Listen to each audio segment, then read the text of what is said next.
simulan ang ating asignatura ngayong araw na ito, ay manalangin muna tayo. Magsitayo.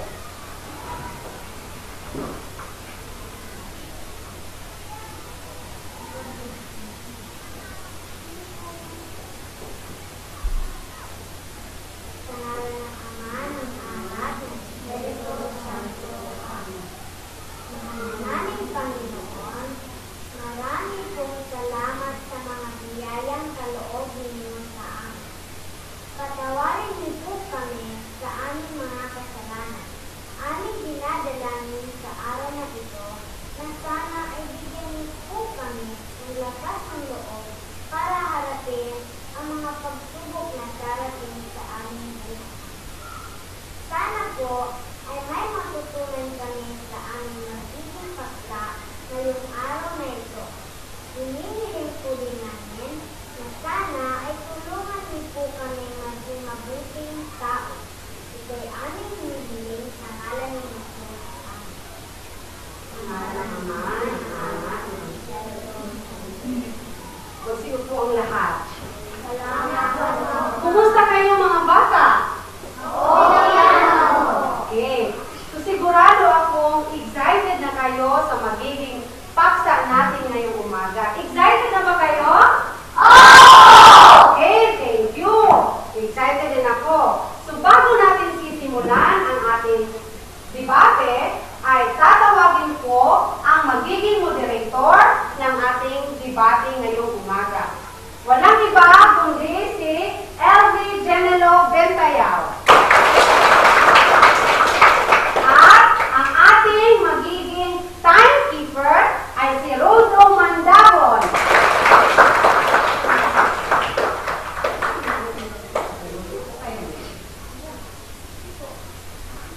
Bago nagtapos ang ating aralin kahapon, ay napagkasunduan natin na magkakaroon tayo ng debate ngayong araw na ito. Hindi ba?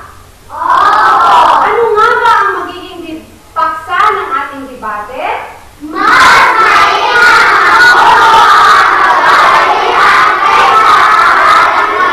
Okay. So bago natin sisimulan ang ating debate, ay tatawagin at ipakikilala ng ating moderator ang ating mga inimbitahang mga kurado. Okay, LG?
Pangalawa, bibigyan ko kayo ng 2 minuto upang ipahayag ang inyong opinyon.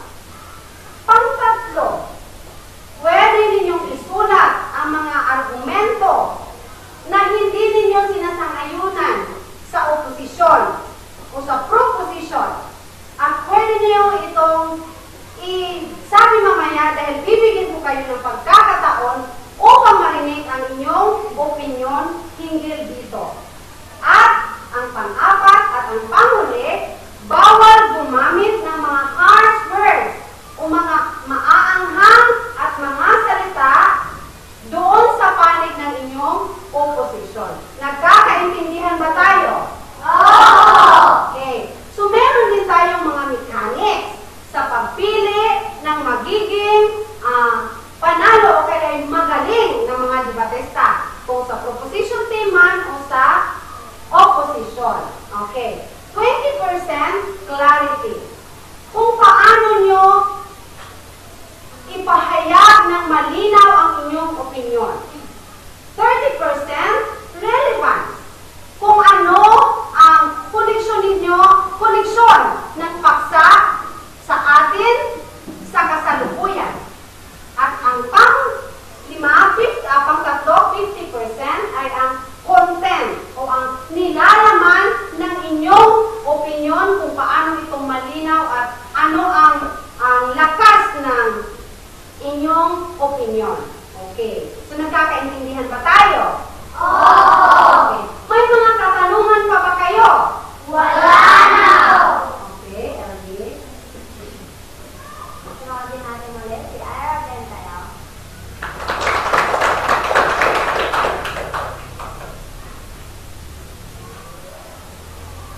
Magandang umaga sa inyong lahat. Magandang umaga rin!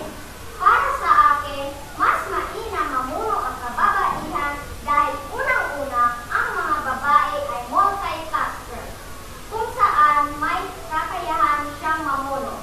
At the same time, gumagawa ng ibang bagay, katulad din ng ating mga guro. Ginagampanan nila ang kanilang responsibilidad bilang isang ina, asawa, anak, at kapatid, at responsibilidad nila sa pamayanan. Gusto ko rin malaman ninyo na ang lahat ng magagaling na lider ng lipunan ay produkto ng mahusay nating mga guro.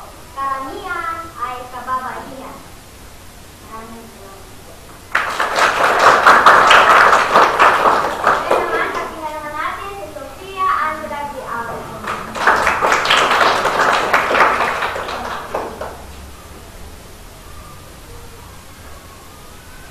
Magandang umaga sa inyong lahat. Magandang umaga rin! Ang mga babae ay kilala bilang emosyonal na lalaki. Nagkakapagpasasya ay emotionally stable. Nararapat sa isang pinuno na kinukonsidera niya ang nararamdaman ng kanyang nasasakupan bago siya magdesisyon ng anumang bagay. Hindi lingid sa ating kaalaman sa nakalipas na administrasyon kung saan ang Pangulo natin ay si Pangulong Gloria Macapagal Arroyo. Kakaunti lamang ang mga patayan sa pagpapatupad ng batas. Sa madaling salita, hindi marahas ang paraan pinatutupad ang mga batas ng kababaihang pinuno. Salamat.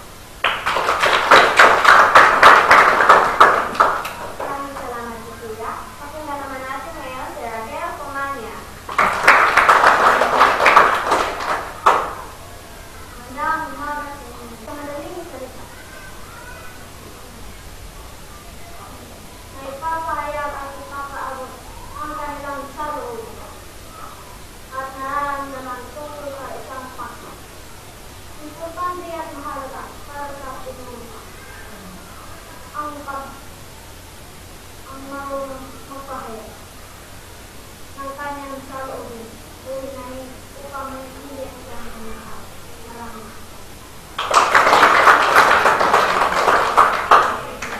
salamat sa mga. Pakinggan naman natin ngayon si Ryan May Donato.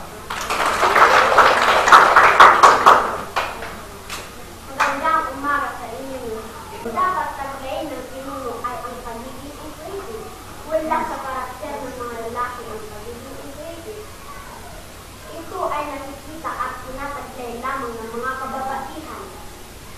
Ang pagiging inclusive ng isang pinuno ay makakatulong ng malaki upang mapaunlad at maiangat ang kanyang nasasakupan. Dahil sa pamamagitan nito, nararamdaman o kaya nakikita niya ang pwede kahihinatnan ng kanyang desisyon. Alam naman natin, ang magiging desisyon ng isang pinuno ay magiging batas o organisasyon man o pamahalaan. Kaya nararapat lamang na ang babae ang dapat mamuno kaysa sa lalaki. Maraming salamat po. Maraming salamat, Clara. Pakinggan naman natin ngayon si Julius Bantaya.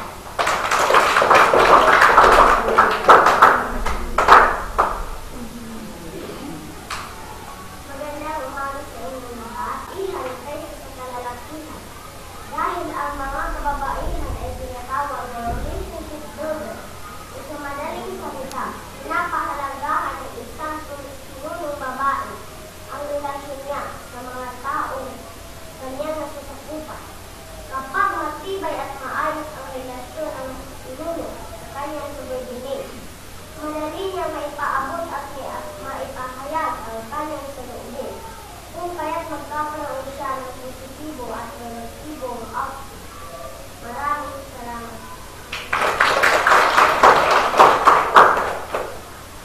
Maraming salamat, Juliet. Pakinggan natin ang huling magsasalita sa proposition kay Maria Stella Pangalan.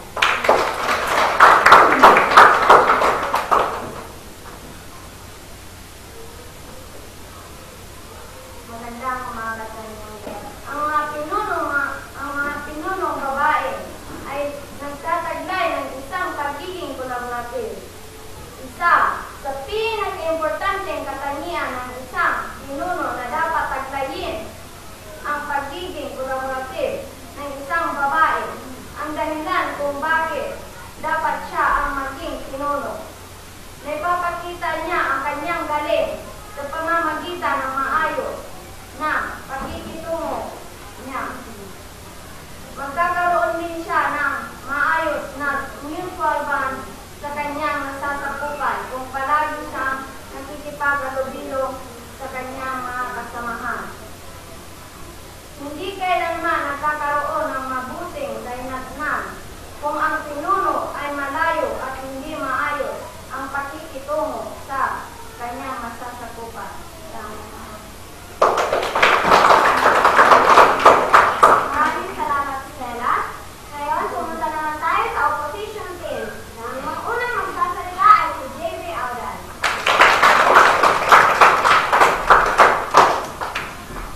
Magandang umaga sa inyo lahat. Magandang umaga rin. Para sa akin, pinakamainam mamuno ang kalalakihan dahil tinatantay nila ang pagiging malakas at matatag. Ang pagiging malakas at matatag ang pinaka-importanteng lahat na dapat sabihin ng isang pinuno. Hindi niyo ba napapansin? Tingnan niyo ang ating tahanan. Sino ang tinatawag na maligin ng tahanan? Di ba ang ating mga ama?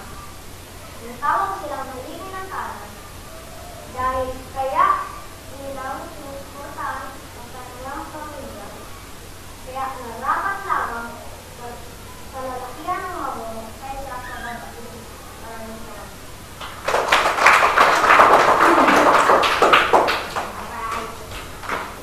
Maraming salamat, Julie. Pakinggan naman natin ngayon si Jimwell Bentayao.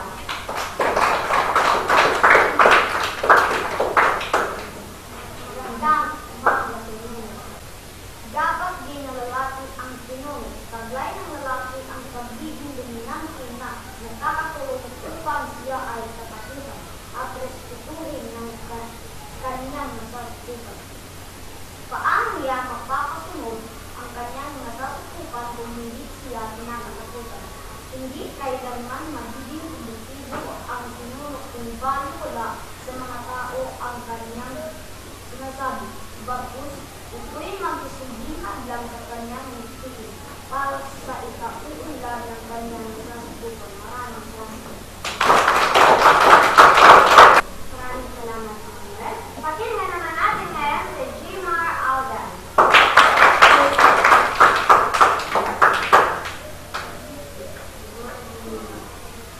Magandang umaga.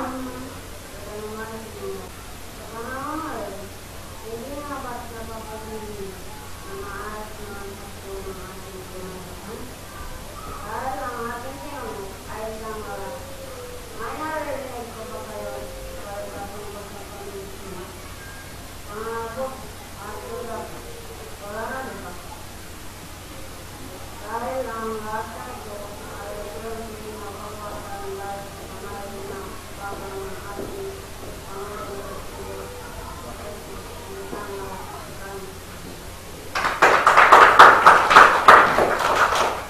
Maraming salamat, Jimar. Pakinggan naman natin ngayon si Jerenito Donato. Magandang mga para sa atin. Nararapat na lalaki ang mamuno dahil kami ay makapangyarihan. Hindi ka magiging matagumpay na pinuno kung wala kang kapangyarihan upang sa iyong datutukan. Paano sundin ng mga tao ang kanyang pinuno kung ito ay mali?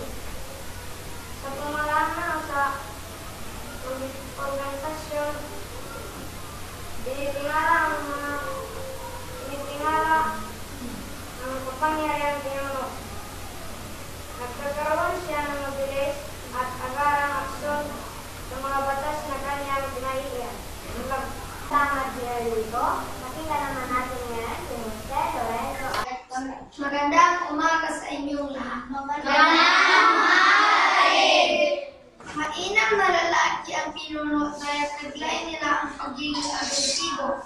Halimbawa, sa pagpapatupad ng batas. Anhin ang batas kung hindi naman ito ipatupad agad-agad. Tingnan ninyo ang nangyari ngayon.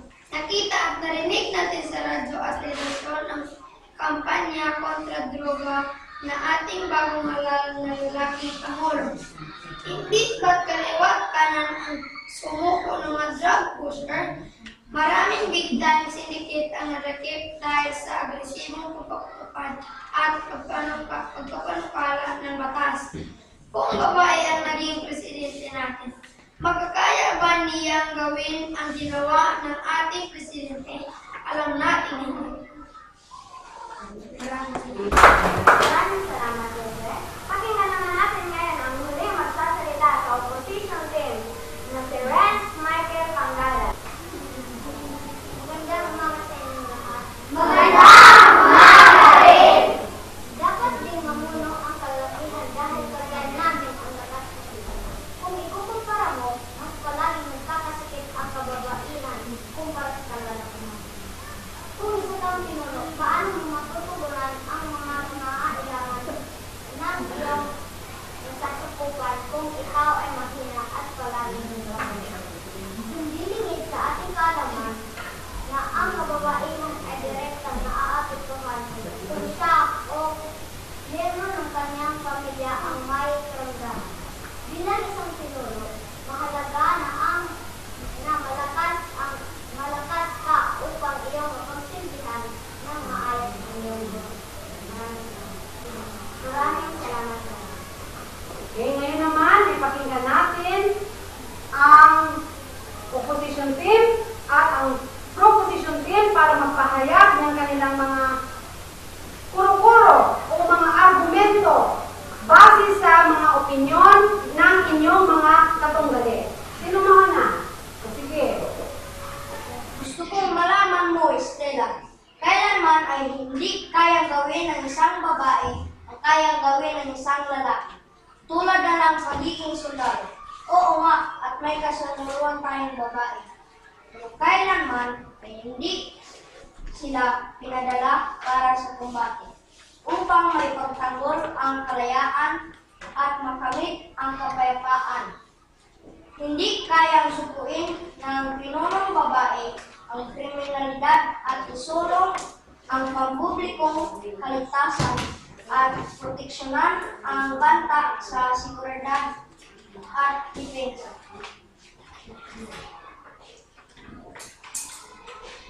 Kailanman ay hindi pwedeng ikumpara ang lakas ng babae sa lalaki. Hindi rin nasusukat ang galing ng pinuno sa kanyang lakas, kundi sa kanyang disposisyon. Kung papaano niya tinutulungang paunlarin ang bawat isa sa kanyang nasasakupan, bagkus kahanga-hanga ang pagre-resolba ng pinunong babae sa mga iba't ibang social issues tulad ng malnutrition, overpopulation, pabahay, at kalinisan. Kaya hindi ako kontento sa sinasabi mo, Jamie. Okay?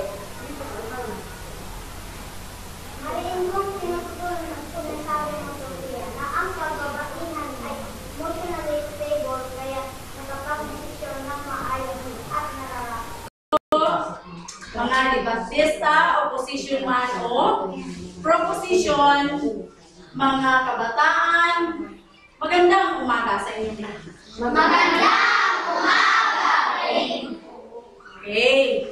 So naririnig at nakikita namin tatlo ang inyong idea. Ang inyong paksa ay ano? Mas mainam aboto ang kababaihan kaysa sa kahilingan. So ngayon, sa inyong pagdidebate, sa murang edad pa lang ninyo, nakapagdidesisyon na kayo na sino talaga ang mas mahusay mamuno. Si lalaki man o si babae. Kaming tagapagpasya ay wala kaming kinikilingan. Okay. So, wala kaming kinikilingan. Ang sa amin na ay ganito. Babae ka man o lalaki, pag pinuno ka sa isang komunidad, sa isang bansa, at lalo na dito sa paaralan, ay kailangan mayroong determinasyon, mayroong talino, at walang takot kung anuman ang mangyari o anumang problema ang makarating sa iyong opisina. Tama? Oo. So, walang desisyon. Hindi magdesisyon si lalaki dahil malakas si lalaki, si babae dahil mabait si babae. So, nandyan na sa inyo. Ilang araw at ilang taon na lang ngayong mga bata. Kayo na ang magiging pinuno dito sa ating komunidad. So, nakapag-desisyon na kayo. Lahat tayo may karapatan tumakbo. Babae ka man o lalaki. Yun ang sinabi namin. Kailangan mayroong, ano yung sinabi ko? Talino. Talino. Determinasyon. May katapangan. Yun. Matapang ka sa mga anumang mangyari sa loob ng iyong So yun ang masasabi namin. Wala kaming kinikilingan. Ang sa amin lang, kailangan maging matatag kayo. Babae ka man o lalaki. Tama? Okay. Sa ngalan po ng tagapagpasya, maraming salamat dahil batang-bata pa kayo, may idea na kayo. Nagpapakita na kayo ng kalakasan at dinidipinsahan na magiging babae. Kailangan maging lalaki. Pero ngayon ang tanong, may lakas ba kayo? Mayroon ba hindi sa lakas na makipag-away? Kung hindi, sa pag-resolba ng problema. Yun ang una. Okay? So, sa ngalan po ng Kapakuguro, maraming salamat at magandang buhay sa inyong lahat. Maraming salamat sa ating punong morado na si Ginang Emeline L. Mijares sa kanyang napakagandang paliwanag. So narinig ba ninyo? Malinaw na ang kababaihan at kalalakihan ay may kanya-kanyang lakas, galing sa pagpapatakbo ng isang pamahalaan o organisasyon man. Kaya nga nagkakaroon tayo ng eleksyon para may kakayahan tayo o may karapatan tayong pumili kung sino ang sa tingin natin na magaling mamuno sa ating komunidad o sa ating bansa. Sino nga ba ang mas magaling? Kababaihan o kalalakihan? Pareho kayong magaling. Lahat kayong magagaling batay sa inyong mga sinasabing opinyon. Gusto kong malaman ninyo na masaya ako at nagpapasalamat na sa murang edad ninyo ay nagkaroon na kayo ng opinyon na mga mahuhusay ng opinyon na alam kong magagamit ninyo kapag kayo ay malalaki na. Sa pagdating ng araw, hindi natin alam baka isa sa inyo ang maging pinuno ng ating bansa, pinuno ng ating bayan, pinuno ng ating komunidad. Alam ko, puso at isip ko, alam ko na magiging isa kayong mabuting pinuno. So, may mga katanungan pa ba kayo? Wala na po. Okay. So, ulitin ko, nagpapasalamat ako. Buong puso, taos puso kami nagpapasalamat sa ating mga hurado. Si Ginang Emily L. Mijares, ang ating punong hurado. Si Ma'am Teresita Audan, ang ating pangalawang hurado. At si Ginang Judith Mintayaw. Palakpakan natin sila.